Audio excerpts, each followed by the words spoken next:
Modern Poetry and the Tradition by Brooks was published in 1939. It examines the relationship between modern poetry and the poetic traditions that precede it. Brooks challenges the common assumption that modern poetry represents a radical break from the past. He argues that modern poetry is deeply rooted in literary tradition and can be fully understood only when we read in continuity with earlier poetic forms, conventions, and values. The book reflects the principles of new criticism, particularly its emphasis on close reading, formal structure, and the autonomy of the poetic structure. Brooks begins by questioning the idea that tradition is something static or restrictive.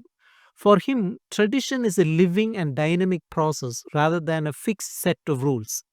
Modern poets do not merely imitate their predecessors, nor do they reject them outright.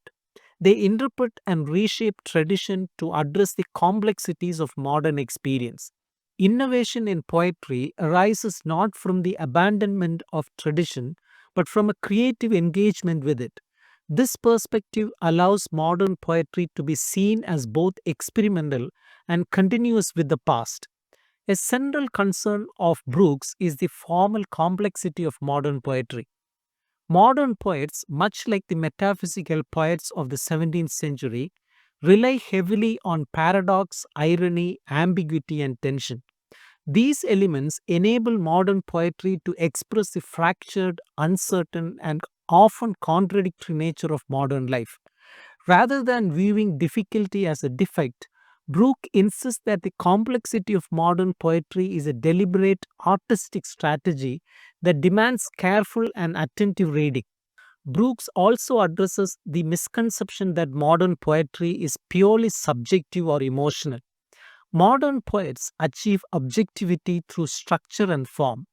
The emotions in modern poetry are disciplined and shaped by formal patterns, preventing them from becoming chaotic or self indulgent. This disciplined use of emotion connects modern poetry to classical and metaphysical traditions, where feeling is balanced by intellectual control and formal precision. Another important argument in the book concerns the moral dimension of poetry.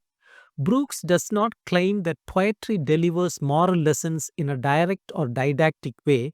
Instead, he suggests that poetry embodies moral complexity by presenting conflicting values within a unified structure. Modern poetry, like earlier traditions, engages with ethical questions indirectly through irony and tension rather than through explicit moral statements. This approach preserves the integrity of poetic art while allowing it to engage deeply with human experience.